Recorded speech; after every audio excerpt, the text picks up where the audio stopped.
أولا يا إخوة، يجب أن نعلم أن أوقات الصلوات للمسافر والمضطر 3 ليست 5. الظهر والعصر لهما وقت واحد، يبدأ من دخول وقت العصر ويبدأ من دخول وقت الظهر وينتهي بخروج وقت العصر. والمغرب والعشاء لهما وقت واحد، يبدأ بدخول وقت المغرب وينتهي بخروج وقت العشاء. والفجر لها وقت. فهذه 3 أوقات. ما فائدة هذا الكلام؟ إذا كنت يا أخي ستنزل من الطائرة في وقت الصلاة، يعني مثلا طرت قبل الظهر وستنزل الطائرة قبل خروج وقت العصر، فإنك لا تصلي في الطائرة، وإنما تصلي إذا نزلت، تصلي الظهر والعصر وهكذا.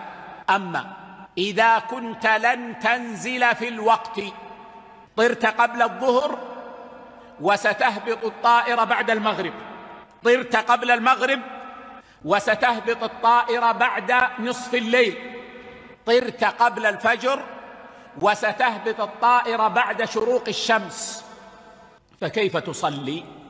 قال العلماء: تصلي على حالك.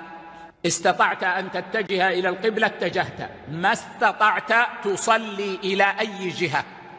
استطعت أن تصلي قائما صليت، ما استطعت تصلي جالسا. تومئ إيماء وتبرأ ذمتك على الراجح.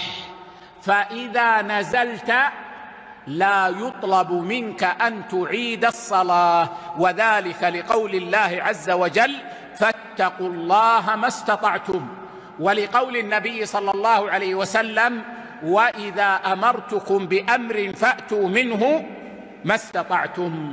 ولأنه لا يجوز لك أن تؤخر الصلاة عن وقتها، فتصلي بحسب استطاعتك وتبرأ ذمتك. يعني يا أخي، حتى لو كنت تعرف جهة القبلة، أنت جالس على الكرسي ورأيت في الشاشة أن جهة القبلة إلى خلفك، لكنك ما تستطيع، صل إلى الجهة التي تتجه إليها وتبرأ ذمتك بهذا.